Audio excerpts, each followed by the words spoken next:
Welcome, everyone. Bienvenidos a todos. We'll get started in just a minute.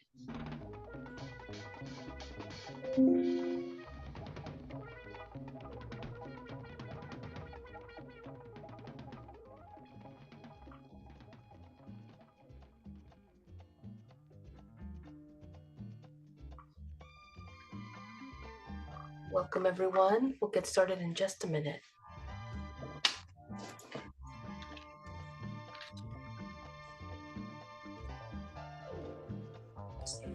Hola, buenas tardes.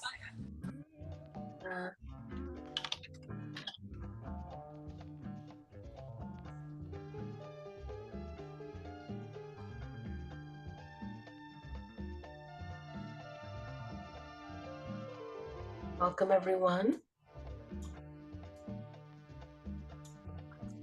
We'll go ahead and get started with interpretation first. Next slide, Christian.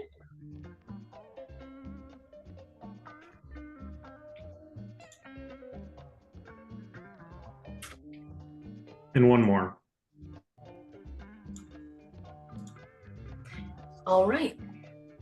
I'm going to go ahead and pass it to Christian, who will be giving us interpretation instructions in both English and Spanish. So, antes de comenzar, voy a compartir las instrucciones para acceder a los servicios de interpretación. Voy a hacer esto primero en español y luego en inglés. Good evening, everyone. I'm going to share interpretation instructions, first in Spanish and then in English.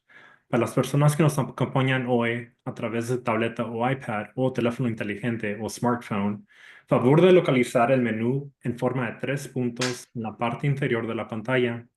De ahí pueden seleccionar Language Interpretation o interpretación del lenguaje. Y enseguida pueden seleccionar su idioma, en este caso el español o Spanish. Para todas las personas que nos acompañan a través de su computadora, pueden localizar el símbolo de interpretación en forma de globo en la parte inferior de la pantalla. Hagan clic ahí y después pueden elijan su lenguaje en español o Spanish. Ahora voy a dar las instrucciones en inglés. Here are the instructions in English for those that are joining tonight through their tablets, iPads, or smartphones. Please locate the menu in the form of 3 dots on your screen. You can click there and select the language interpretation, then select language of your choice. In this case, it would be English. If you're joining us through your computer, you can locate the icon in form of a globe for interpretation at the bottom of your screen. You can click there and then there select English as your language of choice. Thank you. And I'm going to hand it over to Shalem briefly. Yeah, thanks so much, Christian, and welcome, everyone. Great to be here in the space with you all. I wanted to take a moment to first introduce the Kearns and West team. I'll actually hand it over to Christian for those introductions. As I mentioned last month, we've been able to secure facilitation consultant to support us in this meeting space together. Our team, Lauren, David, Karina, myself, we've been doing a lot of that work, both on camera and off, and we're just really, really fortunate to have Kearns and West be here to support us, and they'll be here to support us for the year. And so they've been, we've shared with them about this community steering committee, and they're well equipped to support with facilitation needs and all. So I'm going to go ahead and turn it over to Christian and his team, who will be supporting with facilitation moving forward. Thank you, Shalem. So yeah, before we get going, we did want to take a brief moment to do this short intro. Pretty sure you've been seeing communication coming from different folks. These are folks within the Kearns and West team. My name is Christian Mendes. I'm a senior director with Kearns and West. I'm going to be the primary facilitator for both this committee itself and also Portside. I currently live in the community of Riverside, but I'm originally from the Eastern Coachella Valley. Also did want to take a moment, and you'll have more an opportunity, I think, to meet our team and have conversations with our team and learn about our backgrounds as well. But yet also want to take a moment to have Brisa Aviles introduce herself, and you might have seen emails coming from Brisa. So Brisa, I'll hand it off to you for a little brief intro. Yeah, hi everyone. Buenas tardes. My name is Brisa. I'm going to be providing some meeting support and facilitation support with Christian. I'm really excited to be here with you all. I grew up in San Ysidro. My family still lives there to this day, so it's a very important community to me. And I'm really happy to be in community with you all. So you all will see some emails coming from me and my colleagues, and we're really here to support you all and make sure that you all can get the materials that you need for these meetings. And I also speak Spanish, so if you have any questions through email, please send them in Spanish in your preferred language, and I can do my best to assist you. So yeah, thank you. Thank you, Brisa. And just wrapping that up, we are excited to be here. If you do have any questions, any lingering thoughts, things like that, feel free to reach out to our team. We want to make sure that we're available, and then we're also helping Shalem and the rest of the team continue this effort that you've been doing such a great job with. So we can go on to the next slide. So we did want to talk through some of the meeting objectives for today's meeting, and you see the agenda on screen. So some of the objectives for today's meeting are going to be to get an update from the AIRE program, learn how to get involved in supporting outreach efforts, sharing some information about reducing emissions from warehouses, distribution centers, and ports. We're going to be continuing the conversation that Shalem started back in March. So thinking through CERP Priority Strategies for 2025. And then we're also going to have an opportunity to do a little bit of a learning module. So we're going to have a learning module on board members, and then you'll learn a little bit more of that. That's something we're going to hopefully be integrating within future meetings as possible, just opportunities for everyone to learn more about the work that is happening. So again, just revisiting the agenda really quickly on here. We're at the welcome, and those items that we listed, we go till 7, so we'll try to make sure that we get folks done by that time, knowing that this is an evening meeting. So we can go on to the next slide. So the first thing that we did want to share with folks is that there is an upcoming hearing for the recommended budget for San Diego APCD. So this is an opportunity for the public to provide comment on the spending plan for San Diego APCD. There are 2 scheduled hearings. You can see these on screen. Both of the first one's going to be for Thursday, May 8th, 2025 at 5 p.m. The second is Thursday, June 12th at 2 p.m. The location is going to be the same for both meetings. This is the County Administration Center at 1600 Pacific Highway, room 302 within the city of San Diego. The main thing we want to make sure we highlight on here is that you do have the opportunity to provide comments for this meeting itself. So one of the things we want to highlight are those 2 opportunities for comments. One, you can provide comments via email. So that email is listed on screen, and I think we'll be adding that into the chat. And then the other is if you are able to attend the meeting, then you can request the chance to provide an oral comment as well. So there's a link that we'll be sharing on via chat as well. And then from there, you can submit a request to speak during the meeting. So we want to highlight this for folks just to make sure that it was on your radar. And then if you do have the opportunity to attend the meeting, welcome everyone to make it out to that meeting. If we can move on to the next slide. So for the first part of our agenda today, we do have a presentation that Lauren's going to be giving to the team. This is going to be on the AIRE program community outreach updates. Lauren, I believe you're ready. Yep. Awesome. Thank you, Lauren. Yeah. All set. So this is, well, hi everybody. Good to virtually see your names popping up. This is just a quick kind of update. I know we've asked for help sharing out about the AIRE program. This is the free air purifier program for affected communities by the odors from the Tijuana River communities.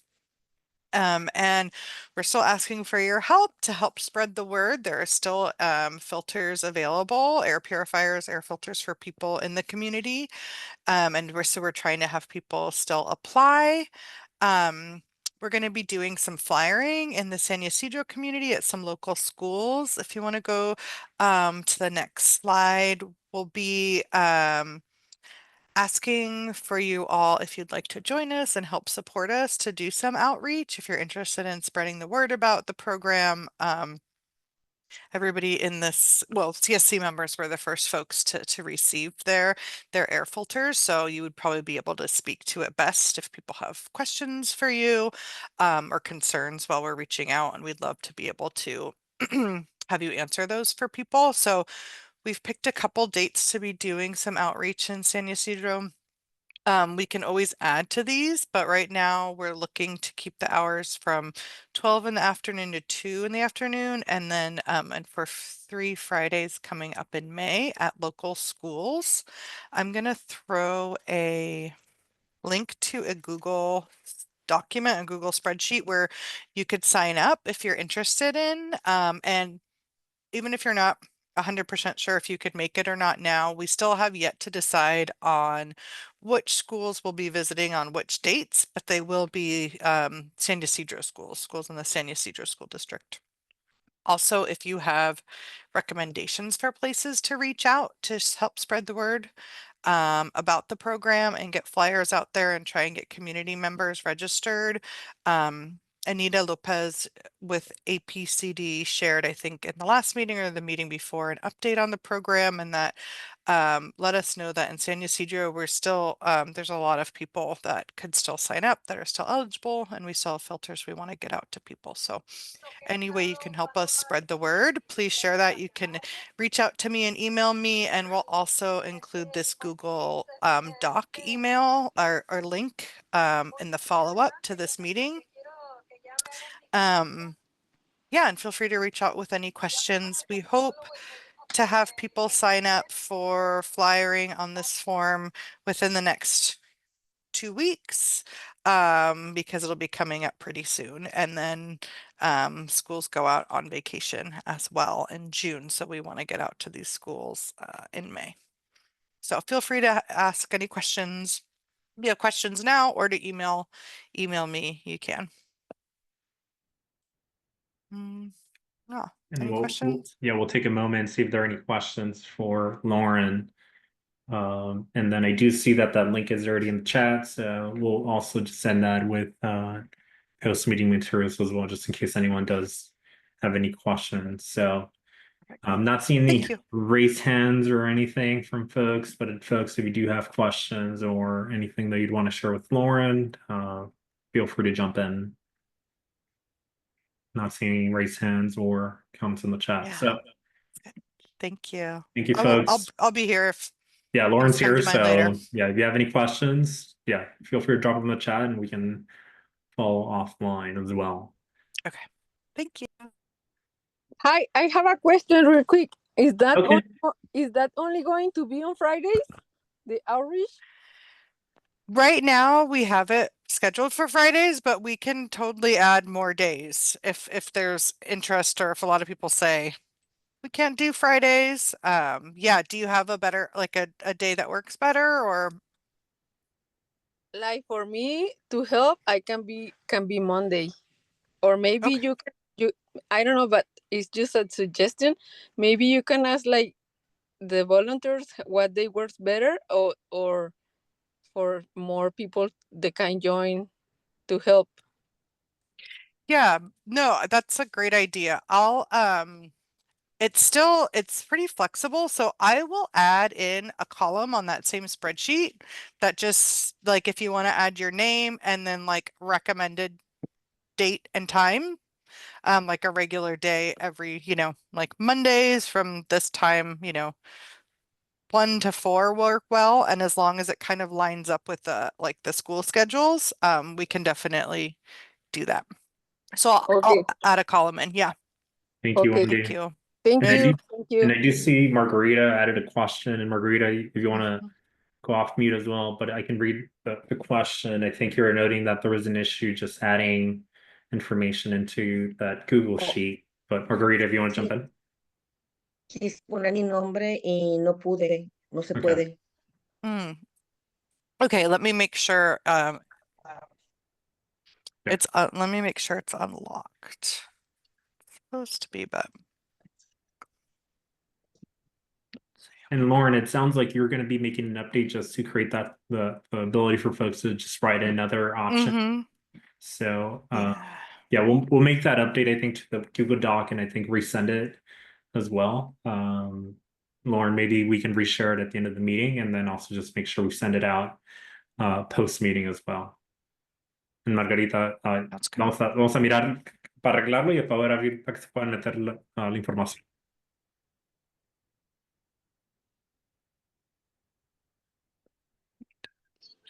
That school San Ysidro is San Ysidro Middle, or which school? Or need to be decided which schools? It will be, we have yet to decide which dates at which schools, but we're probably going to try and go to all the schools in San Ysidro. So San Ysidro Middle is on our list, yeah.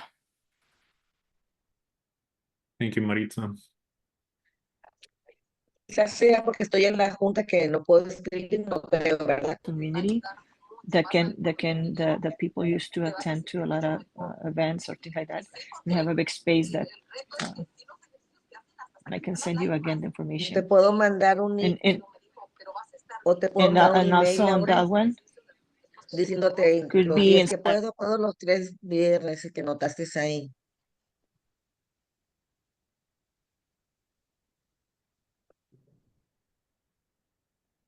And Margarita, si puede poner su comentario en el chat y lo podemos levantar el comentario. Claro. Gracias, Margarita. And then just to confirm, Lauren, I think we're going to re-update that link and then resend it to folks. Thank you.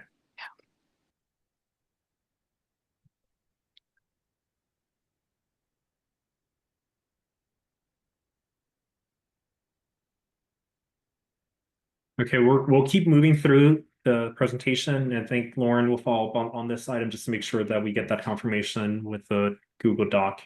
And Margarita will follow up offline, just make sure that you're able to log on and add your information there as well. So we can move on to the next slide. We'll keep moving through this. For this next section of the presentation, we do have a video that we're going to be sharing. So Nick Harmira and Randy Consolacion have put a video together just talking about reducing emissions from warehouses, distribution centers, and ports. So in the next slide, we're going to be sharing this video. The video is going to be in Spanish, and then we're going to have English captions on screen as well. So I believe the link is going to also be shared via email or via the chat as well. So we can go on to the next slide.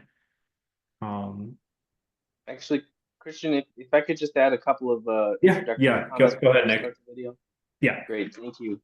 Well, thank you, everyone. I do appreciate you allowing us to be here tonight. Again, my name is Nick Cormier. I'm the Rule Development Supervisor here at the district. And I just wanted to add a couple of comments before we watch this video. This is basically continuing a conversation that we started with you all and other steering committees all the way back in 2023 to look at ways to reduce emissions from warehouses and distribution centers and ports. We last came before you about a year ago today, actually almost the exact day, interestingly enough, about a year ago. And you know, there are elements that are within the international border CERP that you all completed last year that investigated, you know, that wanted us to investigate opportunities like this. So for background, we've been evaluating those strategies over the past couple of years. We've produced a document that previously in 2023, which we called the ISR framework. That was a document that kind of investigated the topic at a very high level. And since that time, we've had a lot of conversations with stakeholders and trying to better learn about this area. And a lot of things have transpired since then, a lot of things that we've learned about through these conversations. And we've now developed this ISR, what we're calling an ISR framework supplement document. So this is intended to be a document that goes hand in hand with that framework document that we produced 2 years ago, with new and updated information to the best of our ability that we have right now. We're going to be presenting this video tonight that provides a high-level overview of this information, but we do encourage everyone to read the report that's now out. It got released to the public on Tuesday. So we understand not everybody has had a chance to review all this information. It's kind of a lengthy report, but we're going to do our best to summarize the high-level information for you tonight through this video. We do encourage you to provide feedback. We're hoping to take comments by May 15th. Happy to engage with you with any questions or any concerns either tonight or offline. But we did want to get in front of you tonight to present this information. We have my staff member, the lead on this, Randy Constellation, is here with us tonight as well. And so I guess we'll go ahead and turn it over to the Kearns and West team to start the video, but we're here to answer any questions or provide feedback. Thank you, Nick. And yeah, after the video, we'll take a moment to take questions, any feedback, and yeah, a little bit of follow-up. So if we can go on to the next slide and then play the video. Hola grupos interesados.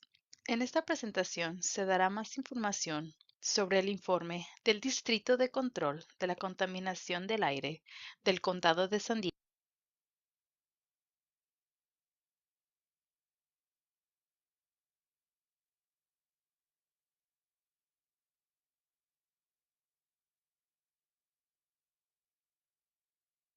Diego o Distrito, titulado Reporte Suplemental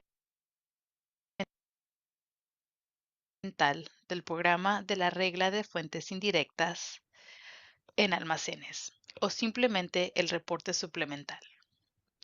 Conclusiones del informe serán presentadas durante la Junta Directiva a finales de este verano. Antes de analizar el reporte con más detalle, se presentará una breve información de fondo para proporcionar un cronograma de la evaluación del distrito de una posible regla de fuentes indirectas de almacenes. Tenga en cuenta que el reporte en sí no incluye ninguna recomendación para la Junta Directiva sobre el desarrollo de una nueva regla para almacenes. El distrito solicitará instrucciones a la Junta Directiva en una reunión futura. En el 2019, el proyecto de la Ley 423 de la Asamblea de California agregó deberes específicos al distrito, incluido el requisito de considerar la adopción de una regla de fuentes indirectas para abordar la contaminación de fuentes móviles que está asociada con fuentes estacionarias, como puertos, almacenes y centros de distribución. Una fuente indirecta se define en la Ley de Aire Limpio como una instalación, edificio, estructura, propiedad inmobiliaria, camino o carretera que atrae o puede atraer fuentes móviles de contaminación. Para abordar los requisitos de la Ley de Asamblea de California AB 423, en el 2023, el personal del distrito preparó un informe titulado Opciones y consideraciones para reducir las emisiones de fuentes indirectas en almacenes, centros de distribución y puertos. El informe también es referido como el programa o marco de la regla de fuentes indirectas. En la reunión de la Junta Directiva de junio del 2023, el distrito presentó un preliminar reporte y recomendaciones sobre el informe. Durante la reunión, la Junta Directiva aprobó la recomendación de crear un grupo de trabajo llamado el Grupo de Trabajo de Almacenes. La Junta también dirigió al distrito a reconocer a las comunidades con pocos recursos como prioridad y también considerar los almacenes más pequeños y los almacenes que están cerca de receptores sensibles, como por ejemplo residencias, hospitales y escuelas. El reporte suplemental también proporciona una actualización de las secciones pertinentes que se encuentran en el programa de la regla de fuentes indirectas para almacenes y centros de distribución. El reporte también incluye una descripción general de los comentarios recibidos del grupo de trabajo de almacenes. Dirigido por la Junta Directiva entre septiembre de 2023 y octubre de 2024, el distrito llevó a cabo 10 reuniones públicas virtuales con los participantes del grupo de trabajo de almacenes, que resultó a casi 20 horas de profundas conversaciones técnicas sobre las emisiones de fuentes indirectas. El grupo de trabajo de almacenes estuvo compuesto por partes interesadas fundamentales de la comunidad local, el medio ambiente, la industria y el gobierno que están interesados en los sectores de transporte y almacenamiento, la salud del público y la calidad del aire.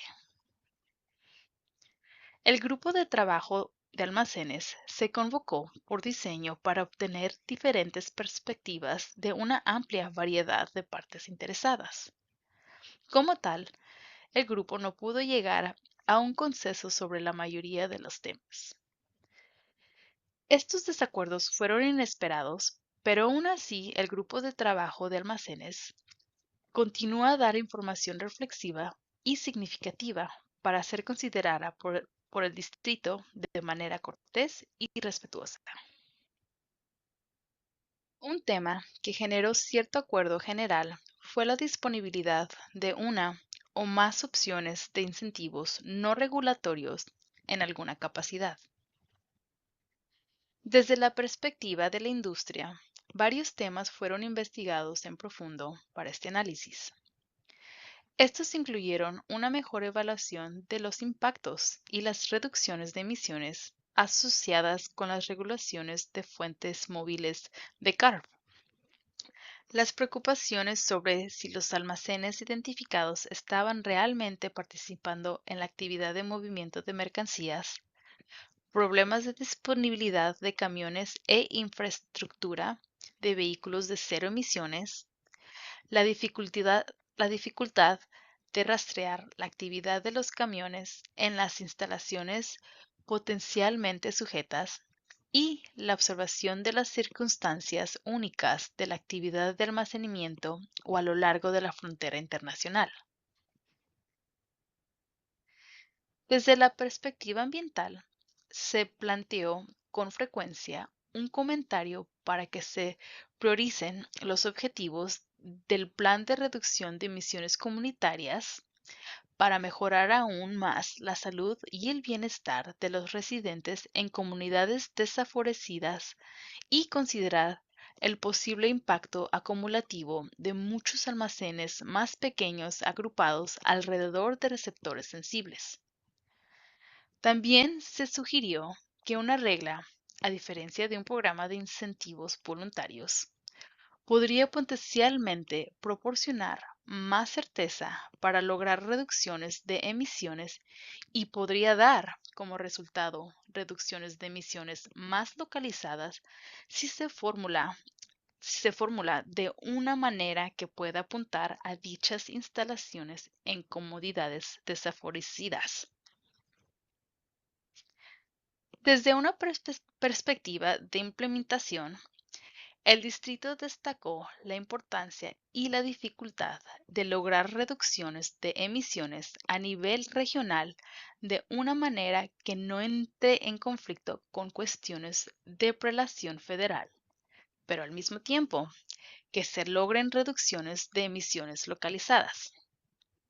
El personal del distrito también destacó el conocimiento continuo adquirido a partir de la implementación de la norma 2305 por parte del Distrito de Gestión de la Calidad del Aire de la Costa Sur para prepararse para desafíos futuros si es que el distrito continúa con una nueva regla.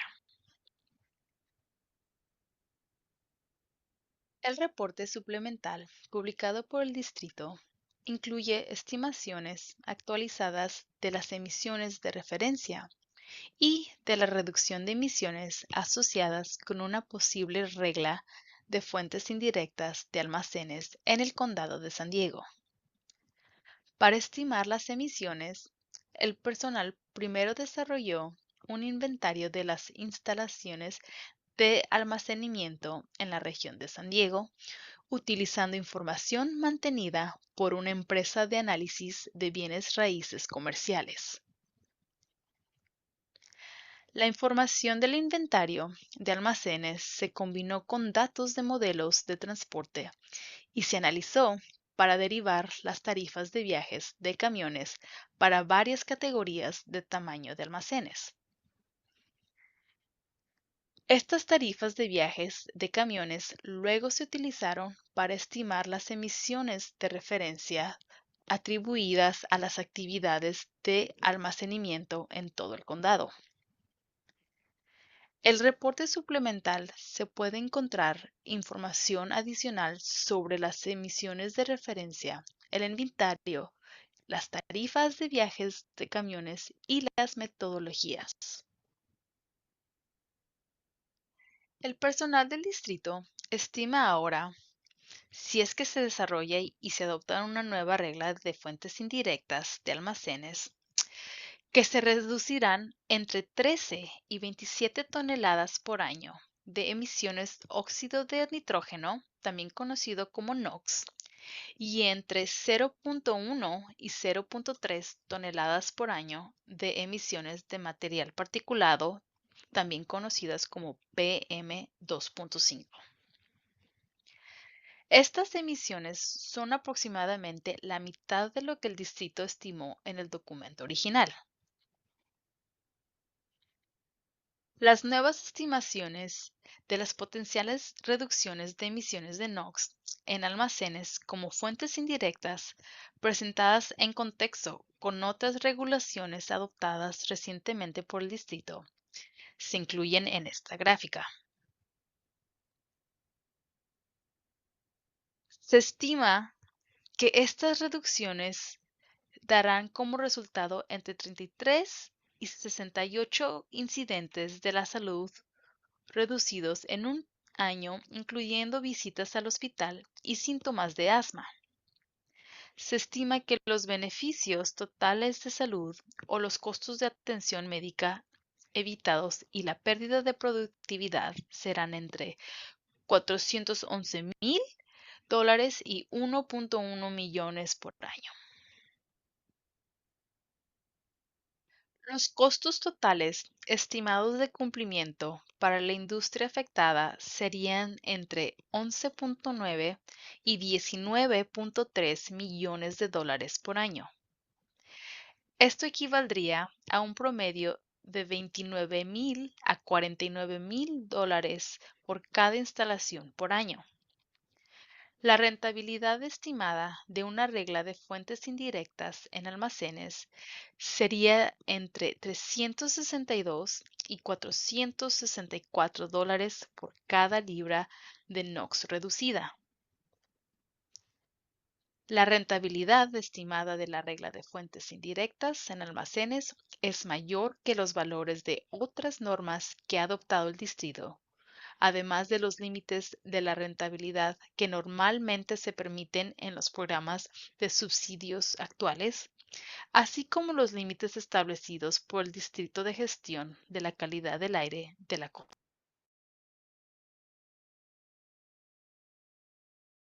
Se estima que los costos estimados del distrito para el desarrollo de las normas y la administración de la regla de fuentes indirectas de almacenes es un costo único de aproximadamente $1 millón para preparar la evaluación de impacto socioeconómico y los documentos de la Ley de Calidad Ambiental de California requeridos.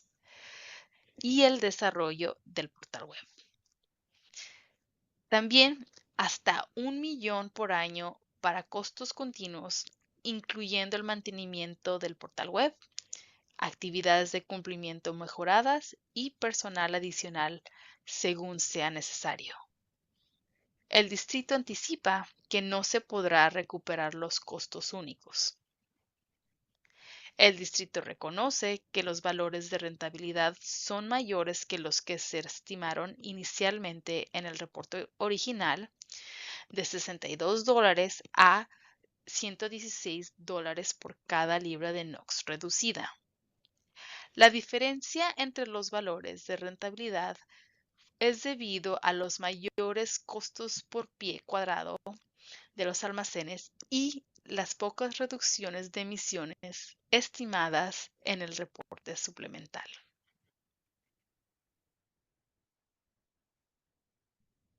El reporte suplemental ya está disponible para revisión del público en la página web del distrito.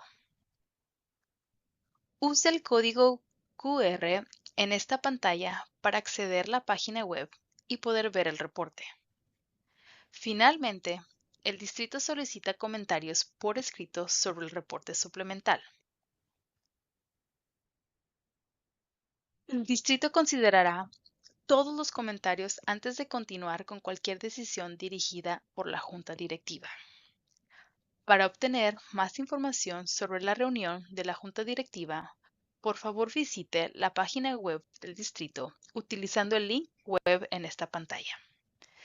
Gracias por ver esta presentación. Agradecemos mucho su tiempo.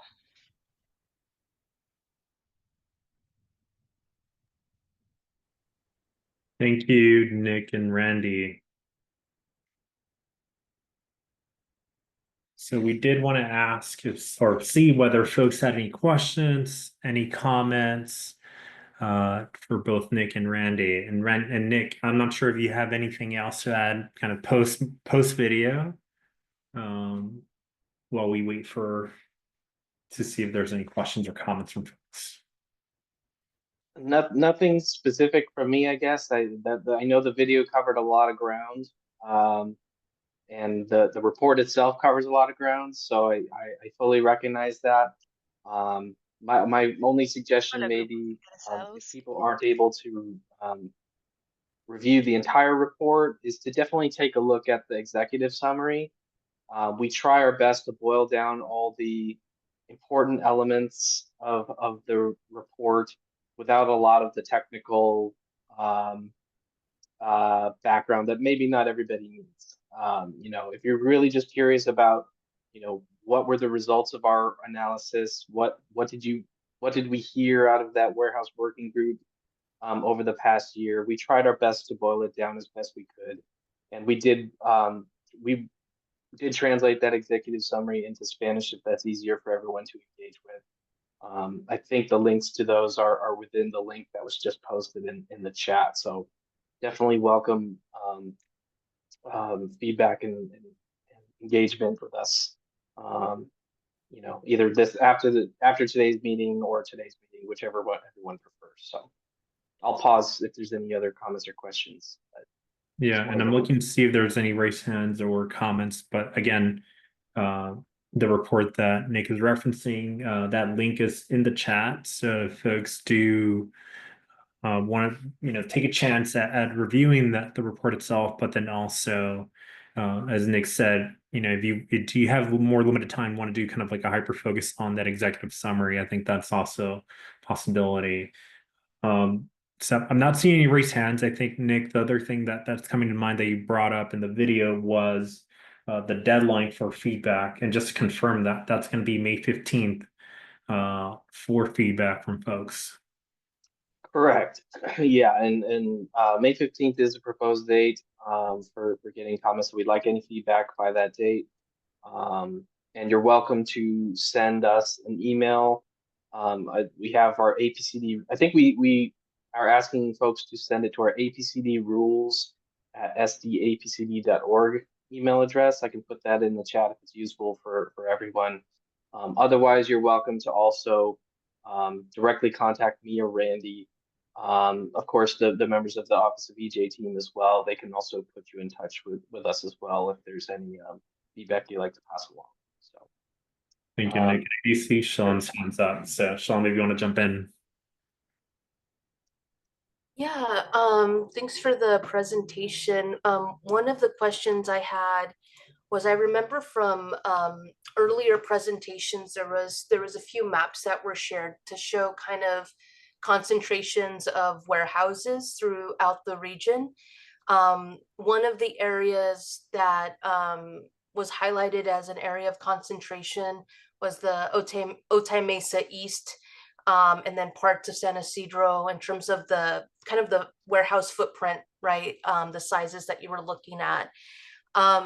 I'm just curious, I know in the video it was shared that overall regionally emission reductions would be, and I don't remember the amount of NOx reduced, but I'm wondering if in your analysis, if you might have it offhand, or if it's something maybe you could follow up with the group, and we could send out an email, but what would the emission reduction benefits be for specifically within the footprint or adjacent to the international border communities? Yeah, that's a great question, Shalem, and I anticipated that question might pop up today, so I do have that available.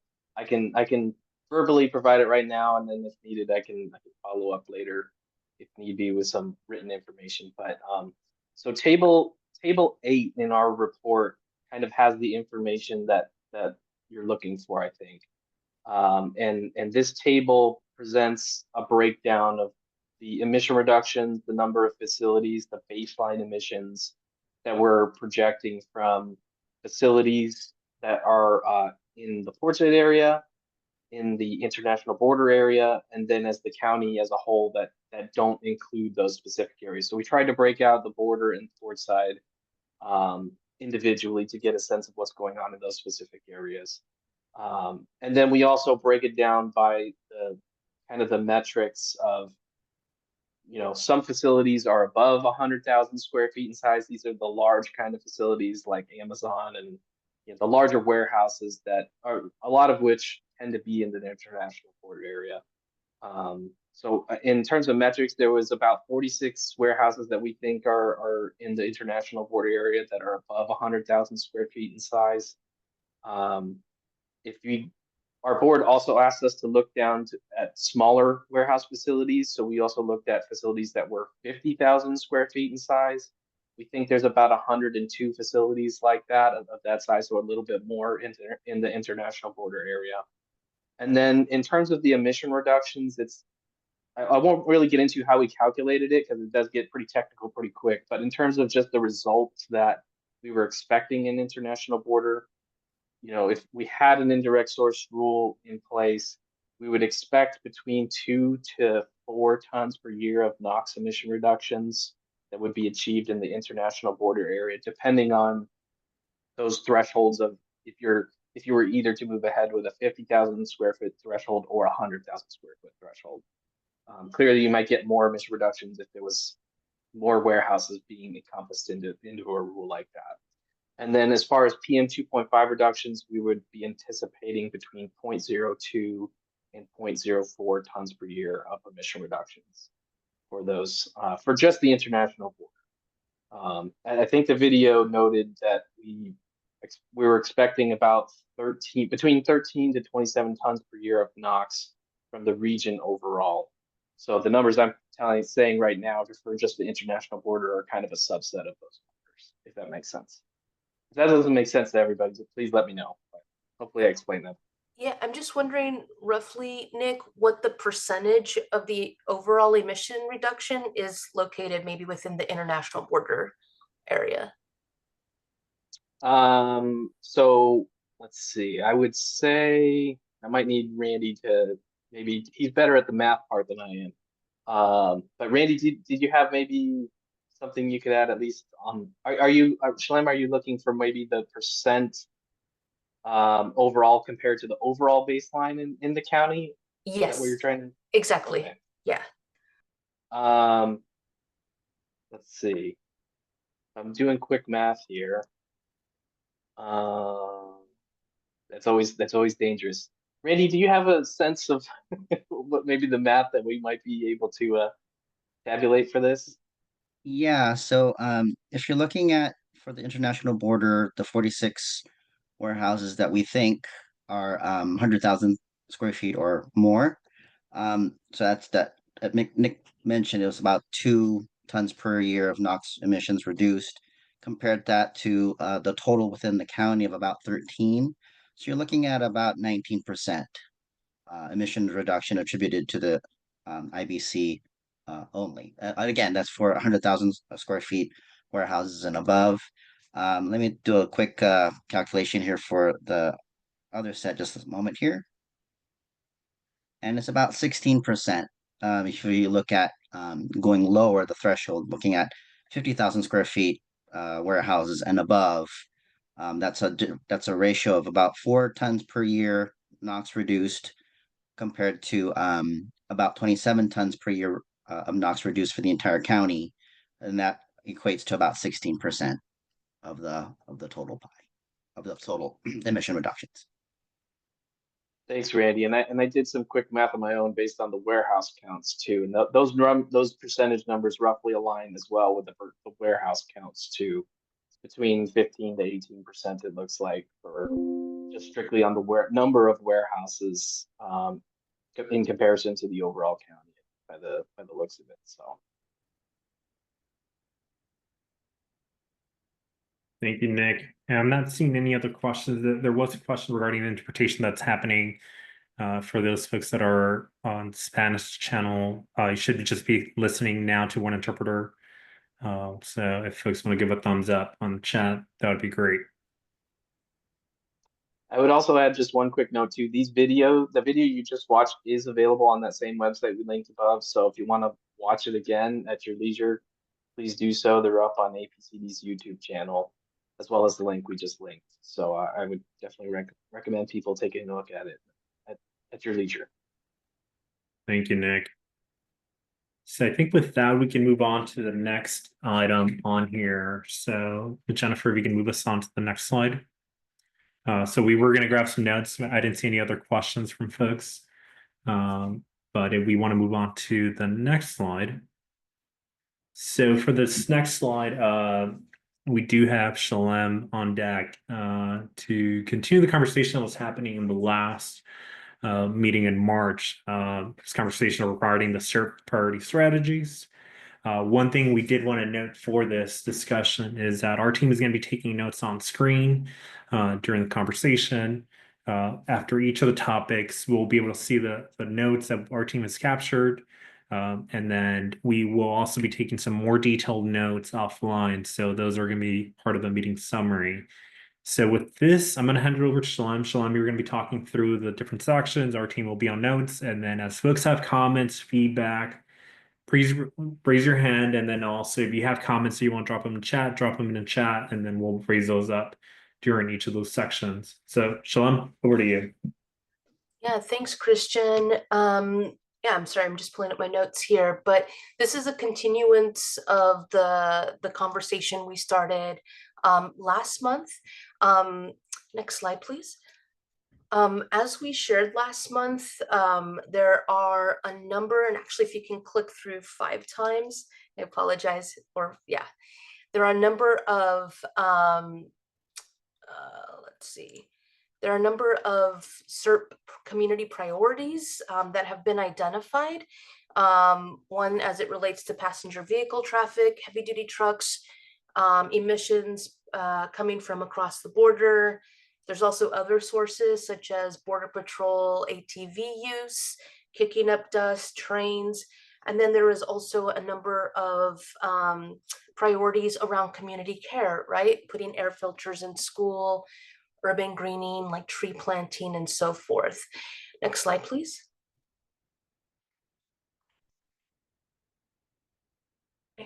So in the Community Emission Reduction Program, also known as the CERP, there's over 34 overall strategies and about 128 actions. Many of those things, we're not able to, just in terms of capacity, do all at once. So we looked through the community emission reduction program to identify a set of potential actions that could potentially gain momentum if we put a considerable amount of resources and capacity behind it, given maybe the political context, given also priorities that you all have shared as well. And so from those 128 different actions, we began to kind of pull out some of the things that we thought we'd be able to help move forward this upcoming year and serve as a guidebook for us in terms of where we should be focusing our efforts, since we know we're not able to move all 128 at the same time. And so when we met last month, I shared with you kind of what our thinking was on what those strategies could be. And then you all provided feedback in terms of maybe what are some strategies that are missing from this as well. So this is just a continuance of that conversation. You'll see the strategies that we discussed last month, and also some additional ones that you all added to the priority areas for this year. But really the intention and focus of the discussion today is to engage in dialogue about what are some ways that you as a community steering committee member could potentially get involved in helping move forward some of these strategies. So on the next few slides, you're going to see the strategy at the top, and then at the bottom of the slide, you'll see some potential ideas as to ways in which the CSC could potentially be engaged to move forward the strategies. I say all of that, that there are also action items or tasks that myself and my team will be doing as well. And I could share a little bit about that today, but really the focus here is what are some potential opportunities for USCSC members can potentially get involved in helping move these strategies forward. Next slide, please.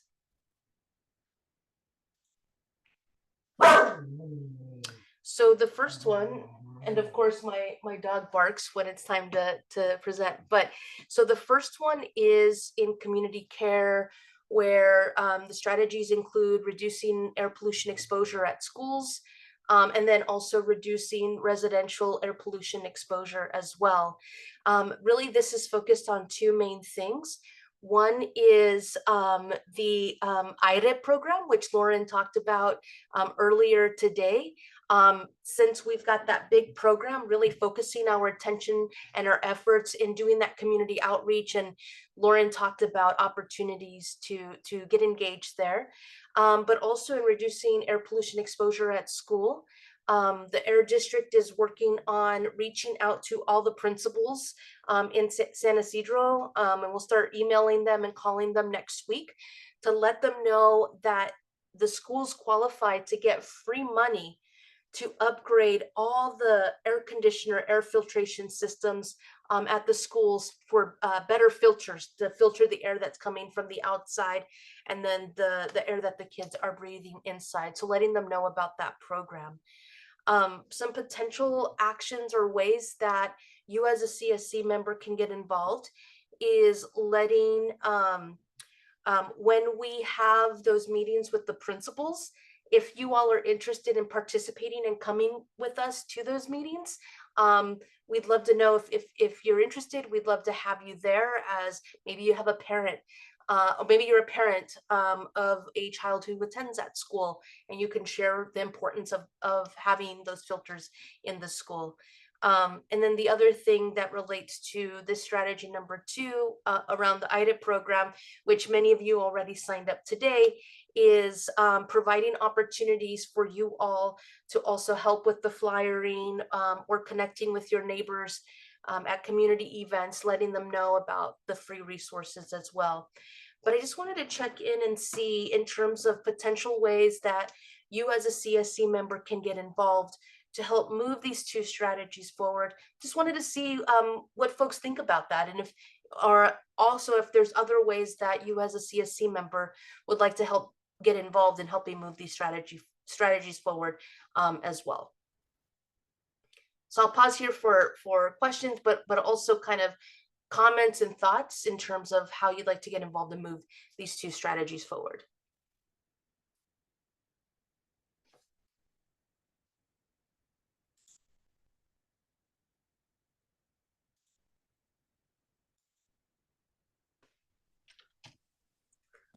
Can I speak a little bit? Yes, Wendy. We can get involved, like giving flyers to the community. If we cannot attend the meetings, we can do it like in the parks or in the community centers. Like right now, I'm in a community center where my son is training soccer. So here is a lot of people that lives here in San Ysidro. Thank you. That's the way I can help. Yeah. Thank you so much, Wendy. Thank you. Thank you, Wendy. I think that's a wonderful idea, right? Because some members of the committee, right, may not be able to go to specific times and dates, right, for some of the things that Lauren shared earlier, right, that we're organizing. But being able to share with you all like the flyers and have that printed out for you all so that you can share that in spaces that you're already at. Like the community center when your kids are playing soccer and so forth. I think that's a wonderful idea, and definitely we'll add that to the list. And we can coordinate, Wendy, with you and also others who might be interested in dropping off printed flyers so that you all have the resources you need to share that out. Great idea, Wendy. Any other ideas or comments? Pues yo también doy a clases de ejercicios en centros de personas de la tercera edad. Ahí también podría compartir los flyers, ¿verdad? Y en la distribución de comidas.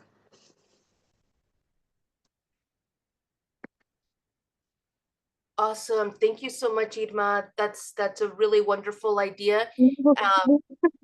Perdón, me gustaría compartir, soy María Cervantes.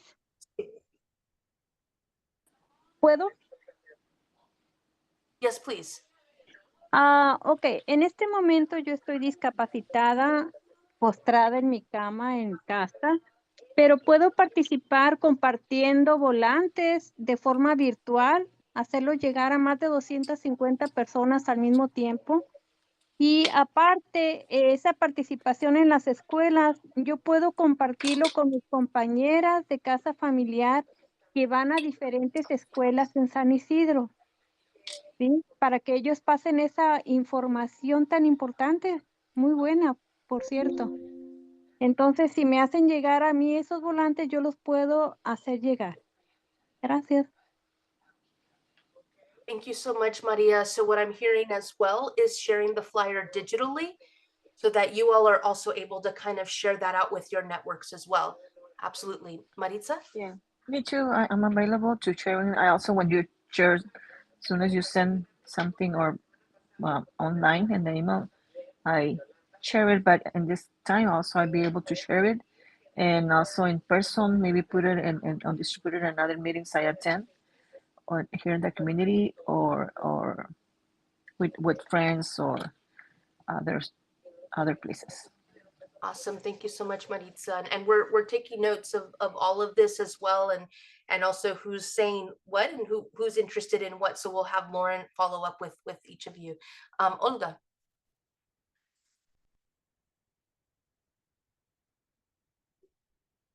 Olga? Yeah. Okay, I'm having problems here. Can you hear me? Yes. Okay. So I'll go to the next board meeting. This last time I couldn't make it. I got a little sick. But I will go to the next board meeting. But is there any way you can send me like different flyers? Because not a lot of people know about this committee. I also go to different groups like tomorrow. the Friends of the Library. It would be nice to get other groups that are involved in the community um, to spread like awareness about everything that's going on. Because there is other groups, and I think they all should get involved. The planning committee group, Friends of San Ysidro, that's a big community, and they have it next week too. It's just maybe you guys going, but I could also speak with them. But if you have like flyers, I could give Yeah. it to them too in person. Sounds good. And I know that Lauren is gonna be in San Ysidro on Friday. So maybe Lauren would be able to connect with folks and be able to do some drop-offs, maybe at folks' homes or leave them at casa, wherever is most convenient for folks as well. Yes, I am going to ask you. I believe you're going to be in the STEM fair, right? Yeah, Lauren will be there. Okay, great. Yeah. Great. And I don't know if we can get some flyers from them and to share it because as mentioned, Olga, I saw the library, I can leave some, and we have a bookstore in the library that maybe also the people, the community visit to the bookstore and we can put some there. Sounds good. Sounds good. I'm going to go ahead and go to the next slide here. Olga, did you have a follow-up comment? No, I'm about to put it down. Sorry. Awesome. And so Christian's been taking some notes on some of the action items, and it sounds like we've got a good plan in place. So I'm going to go ahead and go to the next slide here. Some of the other community care priorities were around reducing exposure to sensitive community members who are within like 500 feet of freeways, warehouses, and industries, by having like green like walls or trees to separate that exposure, and then also having more trees. Specifically what you all shared last month was in the parks as well. One of the things that I can do at APCD is connect with the city to see what other opportunities beyond kind of the program that Olivia maybe from the city has presented here to plant more trees. I think I heard like AIRE Park specifically, but also maybe some of the things that we can do together during this meeting time is maybe map out and identify certain areas for those barriers, those trees or vegetative walls, and then identify which parks and locations you'd like to prioritize streets or trees. So really it's just kind of using some of this meeting time to kind of map out where those kind of key priorities are in order, and then sharing that with the city and then also Caltrans so that they could advance based upon where you've identified those priorities. So but just want to check in and see if there's other actions that you all are thinking about in ways to kind of help move these strategies forward.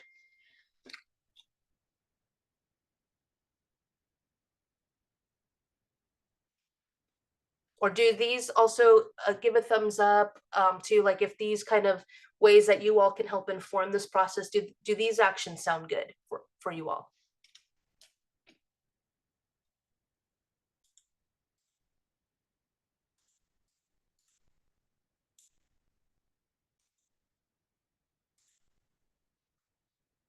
Awesome. So I'm not seeing much kind of movement here, but again, this would be just us kind of plugging into this existing meeting space, having an opportunity to pull out a map, start highlighting this is where we'd like to have those priorities. And then at their districts, we begin the conversations with both like Caltrans in terms of freeway right-of-ways and see what's possible, but then also with the city of San Diego and their tree planting program as well. So next slide. And Shalom, if we can maybe just follow up on that. Yeah. Are we also asking folks, I guess, to start identifying some of those locations? Not at this time. Okay. Yeah. It's just saying that's an action that we can take. Sounds good. Yeah. All right, let's go to the next slide because I want to make sure we have time for, and then the next slide, please. All right. So strategy 3, increase APCD's presence in the community. And then strategy 10, identify opportunities to fund mitigation and emission reduction projects that protect community health and life. So the first one is one of the things that we'll be starting tonight, and I believe David Flores will be here to share that, is maybe every other month or every quarter, we want to have a community education spotlight during the meeting time and space, just kind of providing some basic information, foundational information about APCD, how it operates, the things that we're working on as well. And so today, actually, David will be giving our first community education presentation around the APCD board. So who's on it, how does it work, so that you all have just foundational information about the AIRE district. And then the second strategy here is working with you all. There's a program at the state level and then also at the regional level at APCD, that when a company is not complying with air quality regulations, sometimes what happens is those companies have to pay a fine into a fund, and they're called a supplemental environmental program, or also known as a CEP.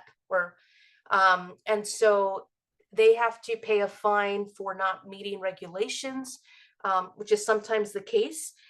And that fund can sometimes go to funding community programs. We would just need to make sure that the program or project ideas that you all have are on that list, so that if a company was fined, that there's an opportunity potentially for those community ideas to be funded. So again, it's using this time and space to, one, look at the CERP to see what projects are in there that we'd want to put on those lists, both at the county level and at the state level. But two, there might be other ideas for community projects that are like air quality related that aren't in the CERP that we'd want to include in that list. So just in case, if there was a company in an industry that wasn't meeting regulations and they were fined, and that money goes in the pot, just in case, we have those programs already identified, ready to go, and that funding can potentially go to those projects and programs. So again, just want to see if the using this time and space would be something that folks would welcome, to identify what we could put on those on the supplemental environmental programs list, if that funding's available.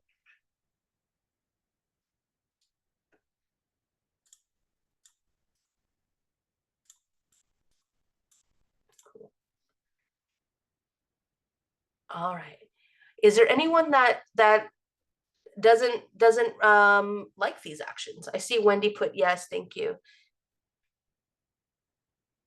Or prefer different actions. Cool. Awesome. So this is also helpful for us too, because it's also, we're going to start scheduling out kind of what our discussions will be kind of this next year. So one of them will be around the state implementation or the supplemental environmental program, to start identifying those projects as well. Next slide. And next slide. One of the measures that you all put here to prioritize as well is advancing measures to address odors coming from the untreated sewage in the Tijuana River, and then work in partnership with the Mexican government to address air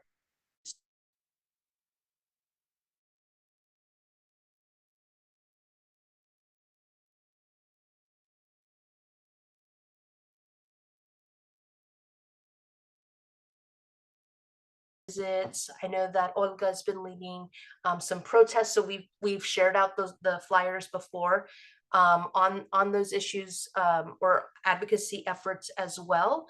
But also just wanted to check and see what are maybe some other CSC actions as well, to kind of continue to advocate and raise the profile on these issues. Yeah, Armando.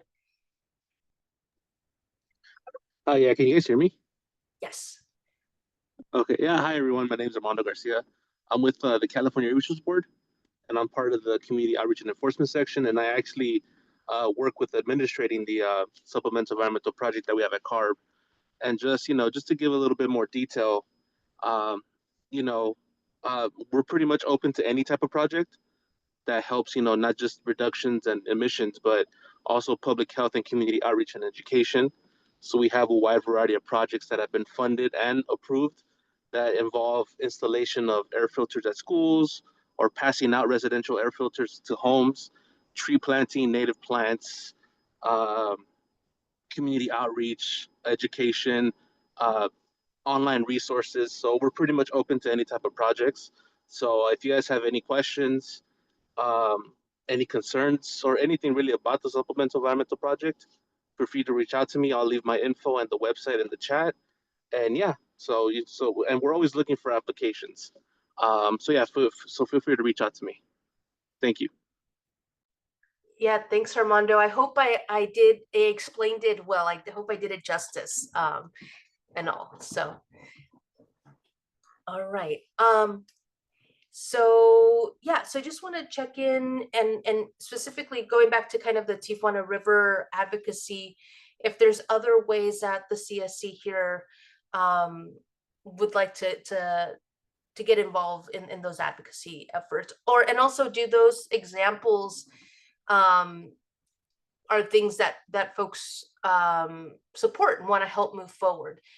From the Air District side, the Air District did draft an advocacy letter last year advocating that both the at the state level and the federal level that an emergency declaration is made in order to expedite funding to improve the infrastructure.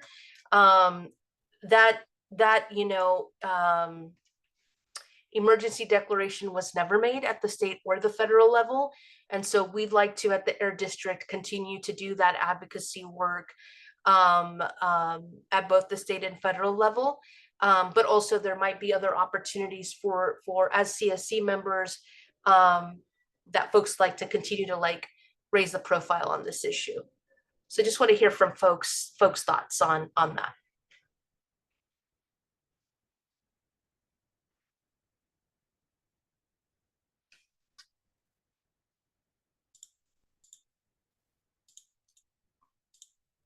Yeah, Olga.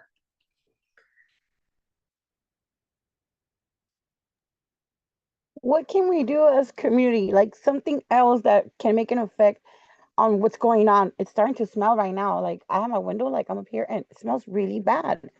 I really can't. It's so frustrating to me that I try so hard doing protests, talking about it to everyone, and nothing happens. What can I do? I mean, should I go to a different place and make a protest somewhere else? Like, I don't know. I need help because I feel like we need awareness more than like ever. Like it's getting bad. I can't. The smells right now. It's really strong right now. Yeah, no, thank you, Olga, for sharing that. And yeah, we've been sending out the information that the odor has been really increased a lot this past week, partially because of the amount of the flows, and then also probably the changes in the weather as well. I know our monitoring team is looking at that more closely to figure out why exactly the odor levels are much higher this week than they were the previous week. But I want to get to answering some of that. I want to go to Margarita first, and then I'll share some overall thoughts. Sí, tiene razón, no, Olga. Yo vivo en esta zona, con la ley, y ya huele espantoso. Y no quiero pensar ahora que van a empezar los calores, cómo se va a poner eso. Estaba comentando eso, el presidente Trump ayer dijo que se enteró de este problema que tenemos aquí en la frontera de las aguas residuales con Tijuana y que iba a mandar inmediatamente a alguien a averiguar qué es lo que estaba pasando aquí. Entonces, para mí fue una noticia que estoy feliz. Ojalá que sea verdad de que va a mandar a alguien y que se pudiera resolver ese problema, que no es justo que vivamos con esos olores, que no podamos abrir las ventanas, que no podamos salir y que no podamos preparar nada en nuestros patios por este problema. Gracias, Charles. Thanks for sharing, Margarita. Yeah. One is and they haven't been here in about a year, but I plan on for June or July inviting back the International Boundary Water Commission, IBWC. They're the ones who operate the wastewater treatment plant on the US side. They're on like the west side of San Ysidro, but they also do a lot of coordination with the infrastructures on the Mexican government side. When they last came, they shared with us all the different infrastructure program or projects that are going on. I think it's time for them to come back to share kind of what's the status of that, and then also ask with these spikes, what are they seeing the spikes on as well. I do want to see what folks' thoughts are in terms of if like the AIRE district could help coordinate connecting you all with different elected officials to meet with them, if that's something that would be an interest to you all. If you all maybe before that meeting wanted to collect petition signatures from neighbors to then give it to, you know, the elected officials, again, to continue to raise the profile on these issues and see if those are some things that you'd like the AIRE district to support, and kind of connecting community, requesting those meetings so that you all can speak directly to those folks. I see Margarita, you came off mute for a minute. Yeah.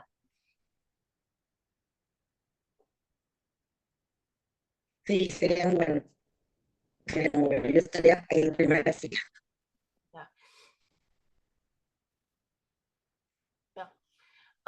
Thanks, Margarita. Olga.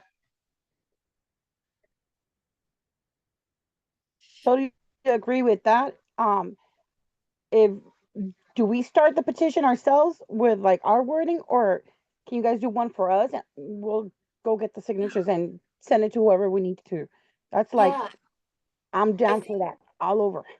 Yeah, I think maybe what we could do, and we could talk offline about it. Maybe if you all want to start kind of thinking about what you want to include in that petition, and then we can support and review it and provide feedback as well to support you all in your efforts, if that's something that folks would be interested in.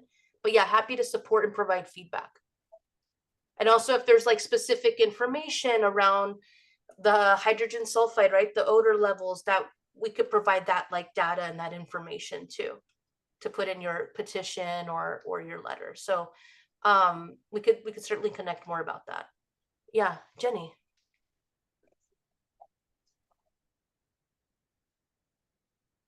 Hi, sorry, wasn't expecting me so fast.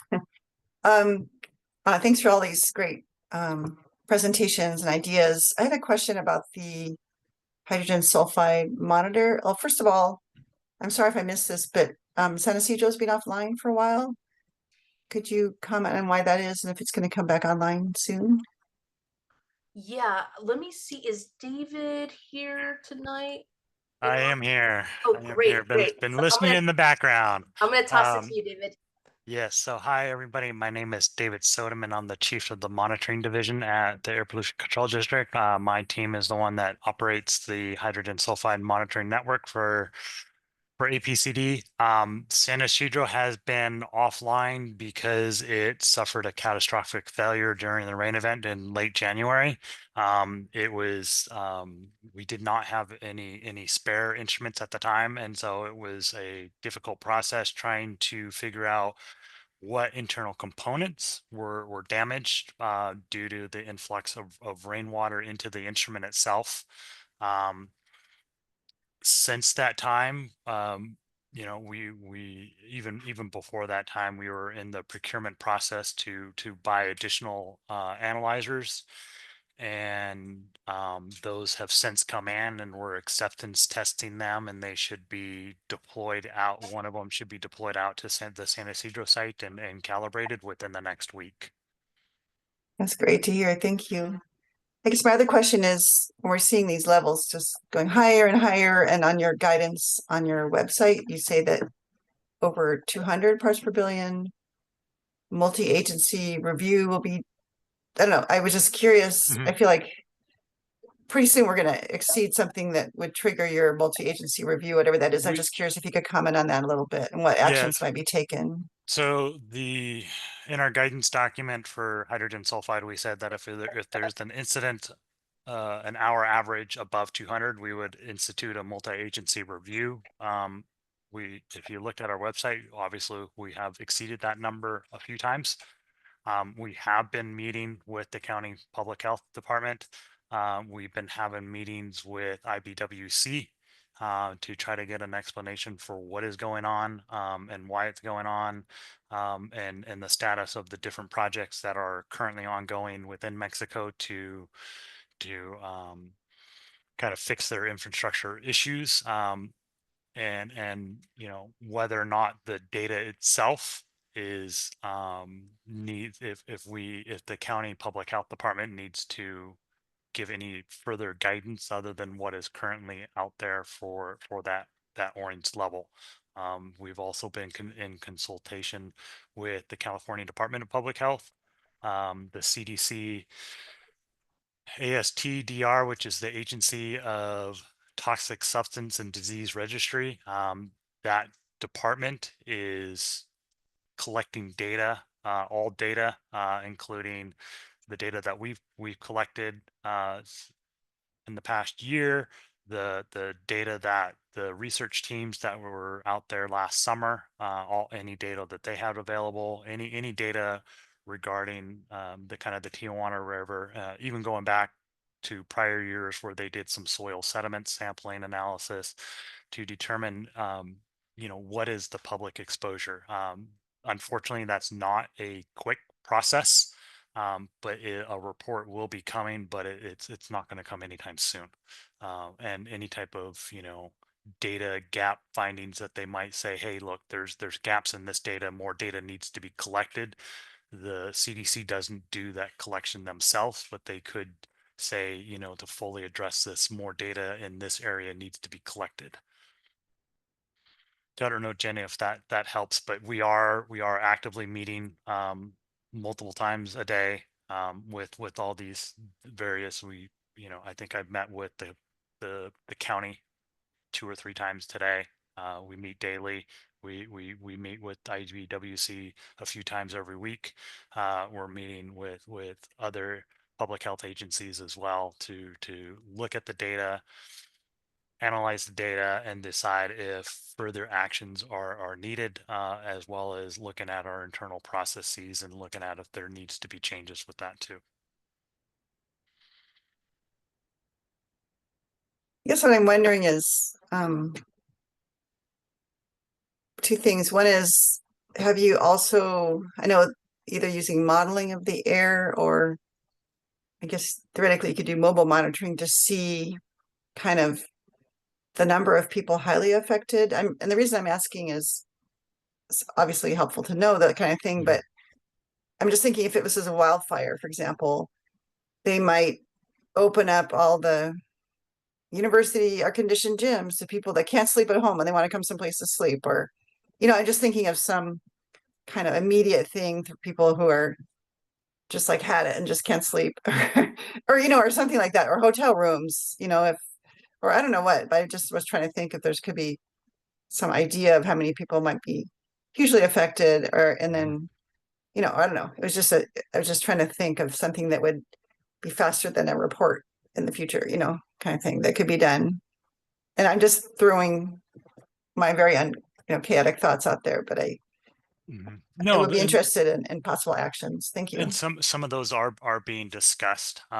It's difficult to and then this is probably outside of my lane, and this really should come from the public health department as to respite centers, but that is being discussed. Okay, thank you very much. Let's go to Olga, and then we'll move to the next slide. Sorry, here I go again. But I agree with that, the part of sleeping. So that's something I'm be talking to everyone about from now on, about having a resting for the community out here because it smells really bad. It's super strong. It's bad. But also, it seems that every time I have a meeting, there's different places there's different meetings, different committees, all regarding to the Tijuana River Valley situation.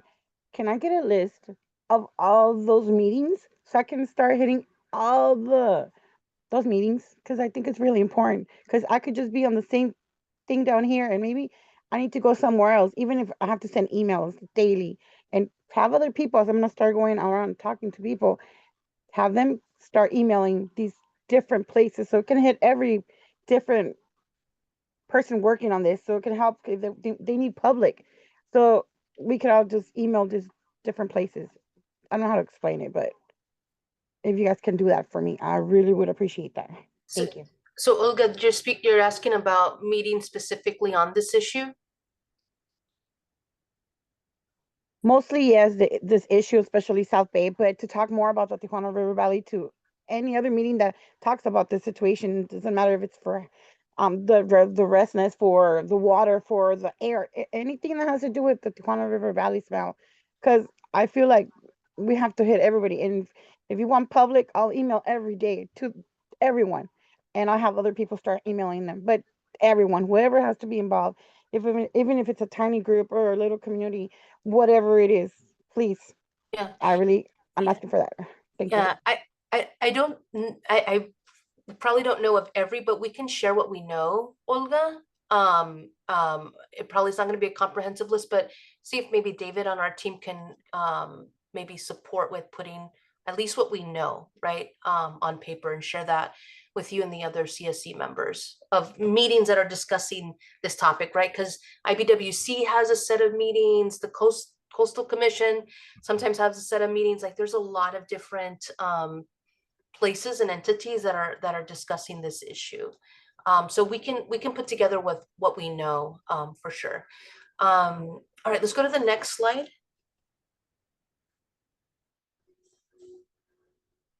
So we've got some ideas here that we'll be kind of adding to our to-do list, and then also our collective action list as well.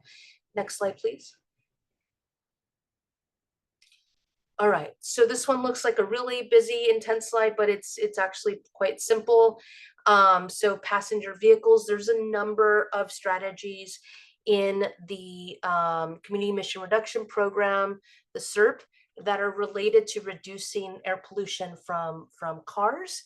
Some ideas here is, one of the reasons why this is coming to the top is because SANDAG, which is the regional agency that does our regional transportation and housing planning, and also with Caltrans moves forward different transportation projects.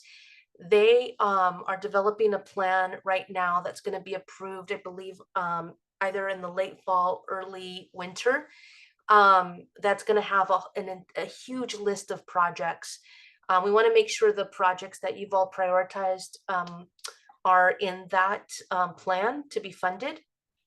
So some of the ideas is, if you all are interested in having an advocacy letter written by the CSC, of course, us as staff can support in drafting that, but to do that advocacy, we talked about getting you the dates for the transportation and SANDAG board meetings so that you all can go when we know that this item is on the agenda. So we're getting those lists together for you all as well. Some other ideas too is there's AB617 incentive funding that could fund some of the smaller projects like e-bikes, which you all have talked about, and then those small electric shuttles as well. We would just need to partner or identify a community-based organization or maybe a school or some entity that would want to apply for that grant funding as well. So with that, I just want to check in and see if these are action items that you all would like to participate in, as well as we move forward on this process. Or also if there's other ideas that folks would like to to this as well. See, Idema said yes in the chat.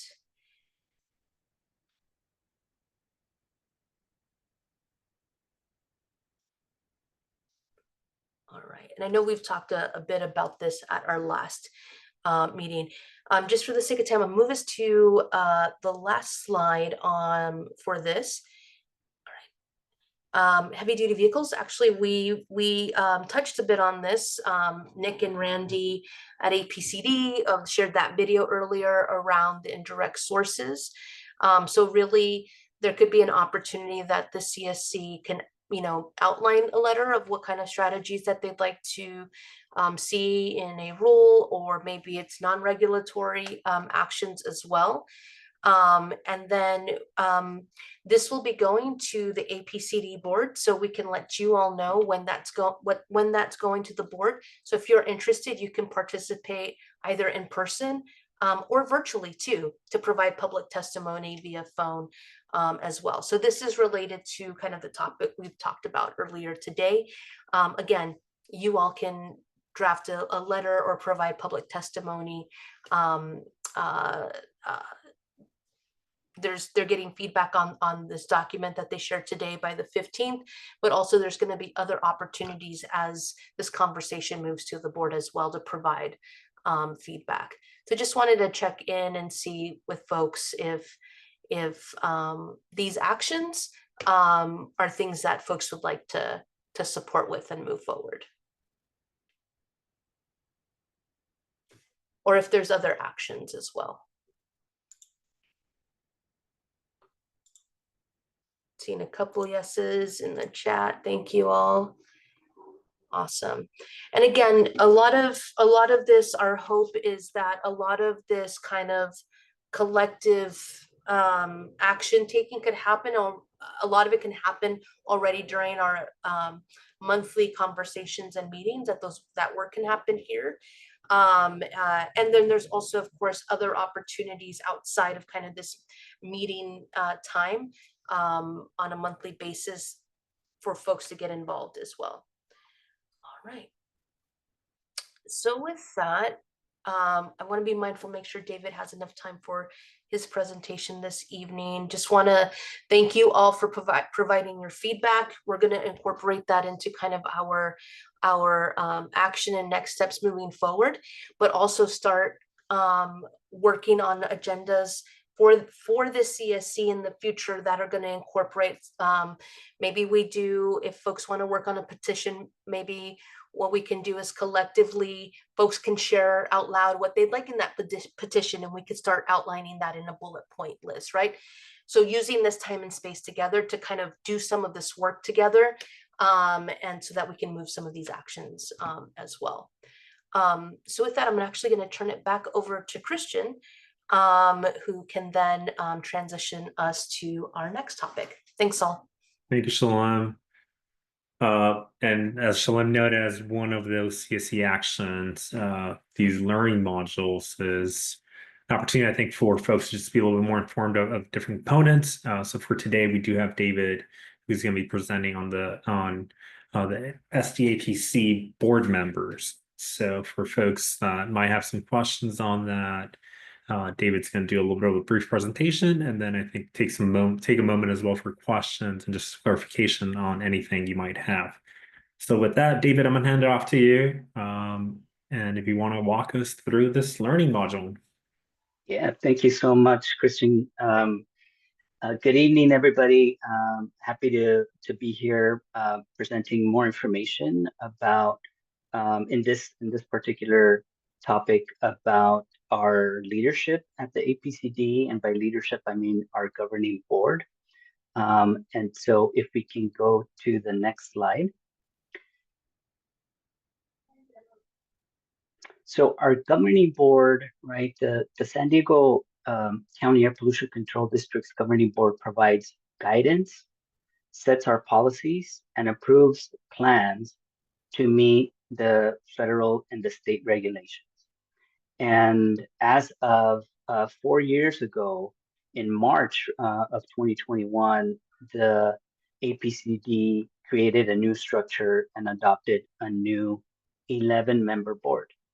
And so the 11-member board is made up of the following representation that you see on your screen. So 2 county supervisors, one who can represent the APCD on CARB at the state level, right? So they go to the meetings in CARB and participate in state level plans and policies and state regulations, and inform on what's happening in the San Diego region, right, to that board. There are 5 city council members that are on the governing board, each of them being from a city within 5 of the county supervisorial districts. And so our county of San Diego has 5 county supervisors, and they all represent a certain number of the population of the whole county of San Diego. So there's a meeting that happens, and 5 city council members from the different cities in the region become selected for the governing board. And then there's always a seat for the mayor or city council member from the city of San Diego, simply because the city of San Diego is the largest city in the region and has the ability to advance a lot of different policies, with everything from land use right for the city of San Diego to transportation investments and a whole bunch of other work that the city is advancing with their own sustainability and climate plans. And then we also have 3 public members. And the 3 public members, there's one that is a public health expert, an environmental justice representative, and a technical expert on air pollution. And so altogether, these folks make up our 11-member board. And just last week, there was selection of the 3 public members, because those seats are held. Shulman, can you recall how often the board seats are? I can't remember if it's 2 years or 4 years. But the seats switch at least every 2 years. I believe 2, but let me look that up while you're talking. Okay. Yeah. Thank you. It's 4 years. Oh, 4 years. Thank you, David. Yeah, all the board members are seated for 4 years. For 4 years. And if we can go to the next slide. Thank you. So this represents the most up-to-date, right, a list of our governing board members. Like I said, the public members were selected and seated at the April 10th governing board meeting, which was last week. But let me go ahead and move us through. So on the top left, you see Supervisor Tara Lawson-Remer from District 3, which is the north coastal area of the County of San Diego. Currently, there's a vacancy for District 1 County Supervisor, which represents the South Bay. And so with the election that's still ongoing, that will identify who that county supervisor is and will be seated in this vacancy. Then we have Mayor Todd Gloria from the city of San Diego. And Mayor Gloria was actually recommended to be the representative for CARB, and is currently serving as the CARB representative for the governing board. Our chair for this term is Marcus Bush. He's the council member from National City and has been in this governing board since 2021 and is currently serving as chair. We have a council member from the city of Santee representing the county District 2, Laura Koval. And she's a brand new board member that has not participated before in this committee, but we're excited to have her as a new board member. And then we have from the city of Coronado, Mayor John Duncan, representing County District 3. We have Jennifer Campbell, a council member from the city of San Diego. She's representing the County District 4. Judy Fitzgerald, a council member from the city of Escondido, and she's representing County District 5. The 3 public members that were recently seated are Dr.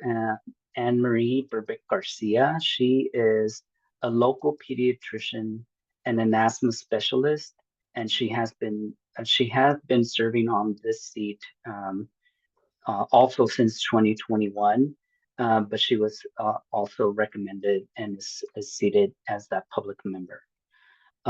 For the environmental justice representative, we have Georgette Gomez, and Georgette has 25 plus years of work in advancing environmental justice.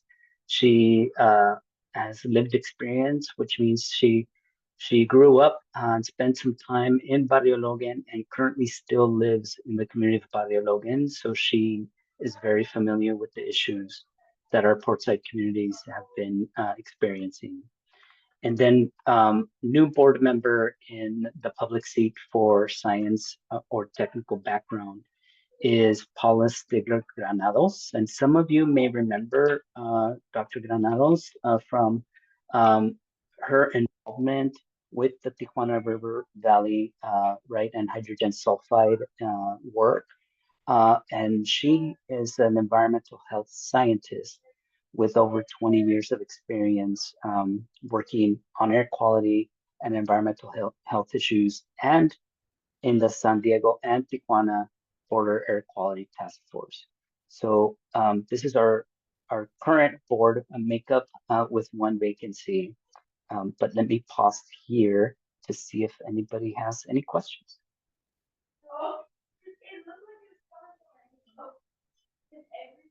If folks do have any questions or comments, David, feel free to raise your hand, or if not, also drop your question in the chat.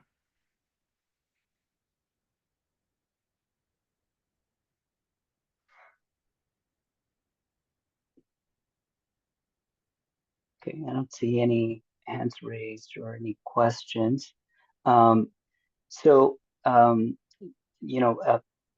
The new board members, we will be providing them with information and updates right on both our AB617 community steering committees, where they're at, what's happening with the CERPs. They all receive an onboarding, and we will bring them up to speed on the important work that you all are helping us achieve to make sure that we address the community's most pressing needs.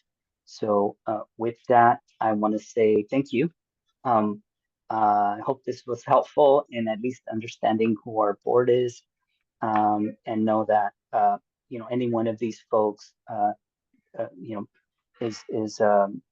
is important to and is willing to listen to some of the concerns that we all share in this space, and take it all the way up to the carbon level. So thank you, everybody. That's what I had for this evening. So thanks for the time. Thank you, David. And again, this is going to be something that we're going to be actively involving, I think, as we move from meeting to meeting. I think we'll do it depending on other presentations, availability, but having David and other staff present on different things, these learning modules, just an opportunity to further just understanding of what is going on across different topics. So David, again, thank you for presenting on this. Appreciate the time. If we can move on to the next slide. And I did want to call back to, I know, Lauren, you were working on updating the link for that Google Doc. So Lauren, I'm not sure if you're still on, but if you wanted to give a quick status, whether that link is updated and available for folks. And if it is, then we can reshare it within the chat again. Yeah, I am still here. It's updated for anybody to edit now, so it should be good to go. And I see Brisa shared it, so thank you. I tried to capture what was shared in the conversation, kind of in the bottom part there, but also if you have suggestions, as was suggested for different days, and locations or resources to share them, please do that, and I will be reaching out as well. So thank you. Thank you, Lauren. And again, the other thing I did want to call out from the presentation from Nick, just again on that report that was shared earlier, I believe Nick and the team were hoping to receive feedback by May 15th. If you scroll up on the chat, you'll see Nick's email and as well as the link that was shared by our team member, by Jennifer. So again, just I think we're hoping to get feedback on that report by May 15th. And if you do have any questions, follow up with staff. The other thing we did want to call, we're getting close to closing the meeting. One thing is that you might have received communication from Martine regarding the member stipends. We did want to call back to the request that was made via email. So for folks, we're having to resubmit brand new W-9s for those folks that previously submitted them. We'll have to resubmit them again. We provided some instructions via email. You see the email on screen right now, but again, we just want to call your attention for this. This is for CSC members that are receiving stipends. So if you do have any questions, follow up with our team. The other action item that we did want to call your attention to is just to register for the May 21st meeting.